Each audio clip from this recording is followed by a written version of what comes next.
Hi అండి, అందరికీ నమస్కారం. Welcome to our channel. ఈరోజు వీడియో ఏంటంటే 7 శనివారాల వ్రతం 7వ వారం పూజ విధానం ఎలా చేయాలో నేను ఎలా చేసుకున్నాను అనేది ఈ వీడియోలో చూడండి. 7వ వారం పూజ అలాగే 8వ వారం ఉద్యాపన ఎలా చేయాలనేది ఈ వీడియోలో చూడండి. కోరిన కోరికలు తీర్చే శ్రీ వెంకటేశ్వర స్వామి మహిమలు అందరికీ తెలిసినవే కదా. అలాంటిది 7 శనివారాల వ్రతం చేసిన వాళ్ళకి తిరిగే ఉండదని చెప్తూ ఉంటారు కదా. అంటే ఈ పూజ చేసేస్తే కోట్లు వచ్చేస్తాయని కాదండి, మనకి ఏది కావాలో అదే వస్తుంది. మనకి ఏది కావాలో ఆ స్వామికే బాగా తెలుసు కదా. మనం మొదటి వారం ఎలా పూజ చేసుకున్నామో ఈ 6 వారాలు మిగతా 6 వారాలు కూడా అలానే చేసుకోవాలి.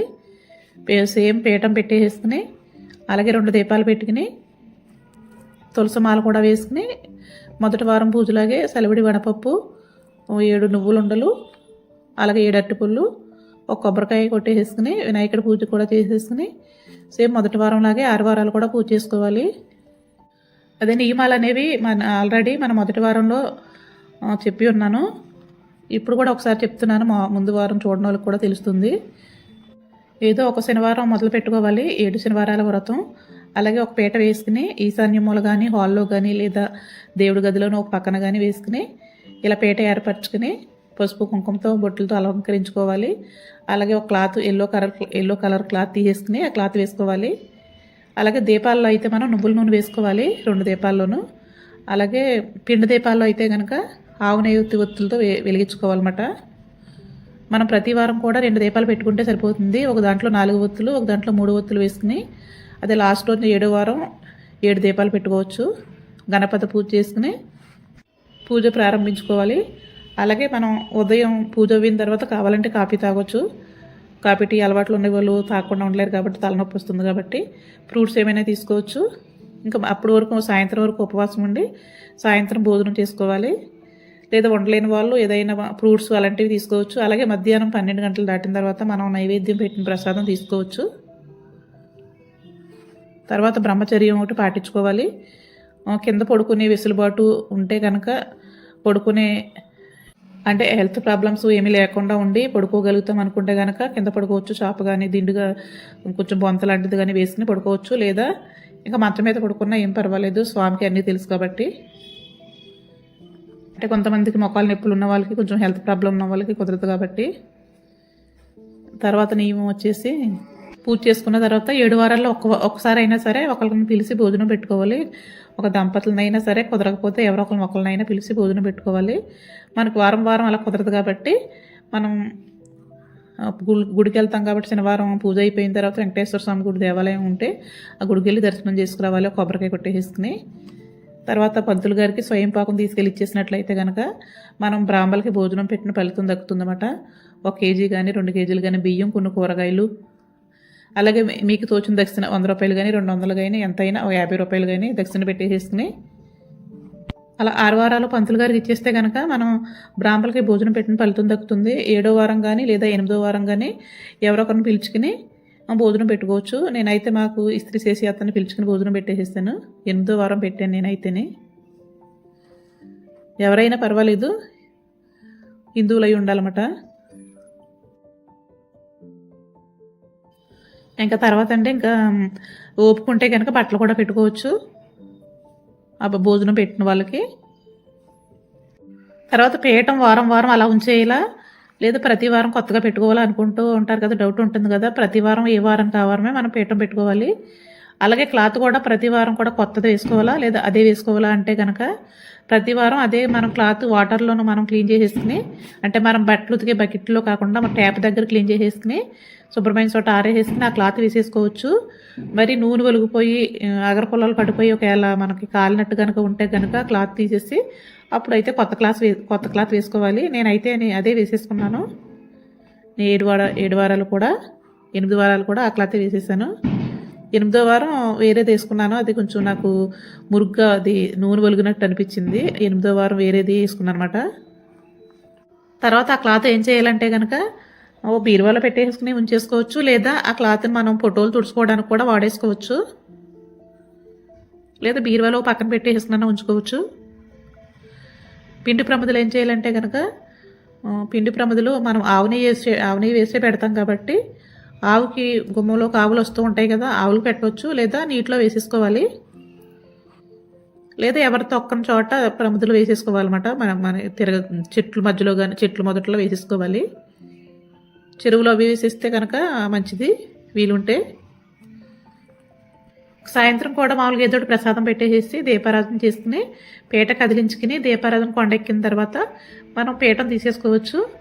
దేవుడి గది సపరేట్గా ఉండి పర్వాలేదు మాకు వీలుగానే ఉంటుంది అనుకుంటే కనుక అలాంటి వాళ్ళు మార్నింగ్ అయినా తీసుకోవచ్చు, ఆదివారం రోజు పొద్దున్న అయినా తీసుకోవచ్చు, నైట్ ఉంచేసుకుని. 7 వారాల్లో మధ్యలో కనుక కొబ్బరికాయ కొడతాం కుదరకపోతే కనుక లాస్ట్ రోజు కొట్టేసేసుకోవచ్చు. ఒకటి కొట్టేది 2 కొట్టుకోవాలన్నమాట. 7 కొబ్బరికాయలు కొట్టాలి. మొత్తం 8 వారాలకి 8 కొబ్బరికాయలు కొట్టుకోవాలి. వినాయకుడికి బెల్లం ముక్క పెట్టుకుని నైవేద్యం పెట్టుకుంటే సరిపోతుంది.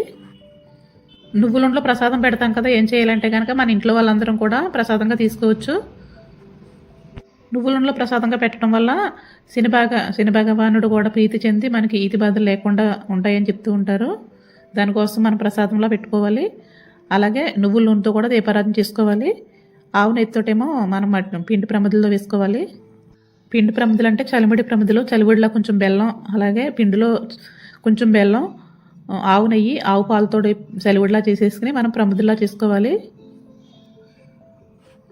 తాంబూలాలు ఏమన్నా ఇవ్వాలంటే కనుక కావాలంటే ఇచ్చుకోవచ్చు, పక్కన ఎవరన్నా ఉంటే కనుక తాంబూలం ఇవ్వాలంటే ఇచ్చుకోవచ్చు. మనకు పూజ కావాల్సింది ఇంకొకటి ముఖ్యమైనది ఏంటంటే కనుక తులసి దళం ఉండాలి. తులసి మాల కానీ లేదా ఒక తులసి దళమైనా సరిపోతుంది, కనీసం అదన్నా ఉండేలా చూసుకోవాలన్నమాట. స్వామికి తులసి దళం అంటే ఇష్టం కాబట్టి. ఇంకా 8వ వారం అయితే కనుక ఇంకా ఎవరొకరికి భోజనం పెట్టుకోవాలని చెప్పాను కదా, చూడండి ఇప్పుడు చూపించేది 8వ వారం ఉందే. 8వ వారం కూడా మనం మొదటి వారంలో ఎలా చేసుకున్నామో 2 దీపాలు పెట్టుకుని అలానే చేసుకోవచ్చు. 8వ వారం కదా, 8 అనేవి పెట్టుకునే లెక్క ఏమి ఉండదు. మనం ఫస్ట్ వారం 7 ఎలా పెట్టుకున్నామో నువ్వులుండలు, చలివిడి, వడపప్పు, అలాగే కొంచెం పాయసం చేసుకుని లాస్ట్ వారం 8వ వారం కొంచెం పులిహార కూడా చేసేసుకుని నైవేద్యంగా పెట్టుకుని, ఎలాగో 8వ వారం ఇంకా భోజనానికి పిలుచుకుంటాం కాబట్టి ప్రసాదంగా కూడా కొంచెం 2 ముగ్గురికైనా కొంతమందికి చుట్టుపక్కల వాళ్ళకి ప్రసాదంగా పెట్టుకోవచ్చు. అలా పూజ అయిన తర్వాత సాయంత్రం కూడా మనం దీపారాధన చేసేసుకుని పీట కదిలించుకుని ఇంకా పీఠం తీసేసుకోవడమే. 8వ వారం కూడా అలా ఉద్యాపన అలా చేసుకోవాలి. ముడుపు కట్టుకుని కూడా పూజ మొదలు పెట్టుకోవచ్చు. ముందు ముడుపు కట్టేసుకుని స్వామి దగ్గర పెట్టేసుకుని 8 వారాలు కూడా స్వామి దగ్గర పెట్టుకుని ఆ ముడుపుని పూజ చేసుకోవచ్చు. తర్వాత తిరుపతి వెళ్ళినప్పుడు ఆ ముడుపుని తిరుపతి హుండీలో వేసేసుకోవాలి. లేదా 3 నెలలు 6 నెలల్లో కనుక వెళ్ళకపోతే కనుక మనం మన ఇంటి దగ్గర దేవాలయంలో కూడా వేసుకోవచ్చు. 7 వారాలు మొదలు పెట్టినప్పుడు ఒక 2 వారాలైనా మనకి 2 వారాలు 3 వారాలు లైన్గా అయిపోయేలా చూసుకోవాలి. మనం డేట్ చూసుకుని మొదలు పెట్టుకోవాలన్నమాట. 1 వారం అయిన తర్వాత కనుక డేట్ వస్తే కనుక 1 వారం అయితే కనుక ఇంకా కౌంట్లోకి రాదు. కనీసం 2 వారాలు అయితే మనం లెక్కేసుకోవచ్చు. తర్వాత నుంచి కంటిన్యూ చేసుకోవచ్చు అన్నమాట. దానికోసం ఎలా మొదలు పెట్టుకోవాలంటే డేట్ అయిన తర్వాత మొదలు పెట్టుకుంటే కనుక మనకి 3 వారాలు లైన్గా అయిపోతాయి. మనకి ఇంచుమించు 2 నెలలు అవ్వేసరికి 2 నెలల 1 వారానికి కంప్లీట్ అయిపోతుంది. ఈ పూజకి అన్నిటికన్నా ముఖ్యమైనది మనం ఏం పెట్టామా, నైవేద్యాలు ఏం అలంకారాలు చేసామా అన్నది కాదండి. ముఖ్యంగా కావాల్సింది భక్తి, శ్రద్ధ. ఆర్భాటంగా చేసుకున్నది కాకుండా మనం ఎంత సింపుల్గా చేసుకున్నా కూడా మనలో భక్తి అనేది ఉంటే కనుక మనకి స్వామి కరుణ అనేది తప్పకుండా లభిస్తుంది. మన కోరిన కోరికలన్నీ కూడా తీర్తాడనమాట. మనం న్యాయబద్ధంగా ఉన్న కోరికలన్నీ కూడా మనం స్వామిని నమ్మాలే కానీ మనం అనుకున్నవన్నీ నెరవేరుతూనే ఉంటాయి. కాకపోతే అందరికీ ఒకసారి నెరవేరిపోవు. మన కర్మ ఫలాలను బట్టి ఒక్కొక్కరికి త్వరగా అయిపోతూ ఉంటాయి, ఒక్కొక్కరికి లేట్ అవుతూ ఉంటుంది. మనకి ఏది మంచో అదే జరుగుతుంది. అయినా మనకి ఏం కావాలో స్వామికే తెలుసు కాబట్టి మనం కోరికలతో కాకుండా మనం భక్తిగా చేసినట్లయితే కనుక మనకి అన్నీ కూడా నెరవేరుతూనే ఉంటాయి. మరి ఇదండి ఇంక ఈరోజు వీడియో. మొదటి వారం అలాగే 7వ వారం కూడా ఎలా పూజ చేసుకున్నాను అనేది వీడియోలో చూపించాను. అలాగే 8వ వారం కూడా ఎలా చేసుకోవాలనేది మరి చూశారు కదా. ఏ పూజ అయినా కూడా మనం చాలా సింపుల్గా చేసుకుంటేనే మంచిది.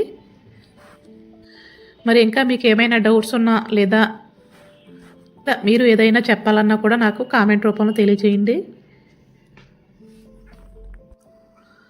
ఓం నమో నారాయణాయ. ఓం నమో భగవతే వాసుదేవాయ నమః.